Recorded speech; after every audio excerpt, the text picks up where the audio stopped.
but can't stand it. Lily and James dead, and poor little Harry off to live with muggles. Yes, yes, it's all very sad, but get a grip on yourself, Hagrid, or we'll be found, Professor McGonagall whispered, patting Hagrid gingerly on the arm as Dumbledore stepped over the low garden wall and walked to the front door. He laid Harry gently on the doorstep, took a letter out of his cloak, tucked it inside Harry's blankets, and then came back to the other two. For a full minute, the three of them stood and looked at the little bundle. Hagrid's shoulders shook. Professor McGonagall blinked furiously, and the twinkling light that usually shone from Dumbledore's eyes seemed to have gone out. "Well," said Dumbledore finally, "that's that.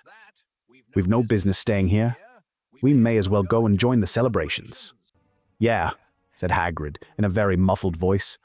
"I'll be taken serious, his bike back. Good night, Professor McGonagall.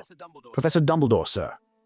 Wiping his streaming eyes on his jacket sleeve, Hagrid swung himself onto the motorcycle and kicked the engine into life. With a roar, it rose into the air and off into the night. "I shall see you soon, I expect, Professor McGonagall," said Dumbledore, nodding to her. Professor McGonagall blew her nose in reply. Dumbledore turned and walked back down the street. On the corner, he stopped and took out the silver put-outer. He clicked it once, and 12 balls of light sped back to their street lamps, so that Privet Drive glowed suddenly orange, and he could make out a tabby cat slinking around the corner at the other end of the street.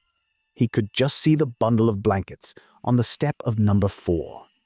"Good luck, Harry," he murmured. He turned on his heel, and with a swish of his cloak, he was gone. A breeze ruffled the neat hedges of Privet Drive, which lay silent and tidy under the inky sky, the very last place you would expect astonishing things to happen. Harry Potter rolled over inside his blankets without waking up. One small hand closed on the letter beside him, and he slept on, not knowing he was special, not knowing he was famous, not knowing he would be woken in a few hours' time by Mrs. Dursley's scream as she opened the front door to put out the milk bottles, nor that he would spend the next few weeks being prodded and pinched by his cousin Dudley.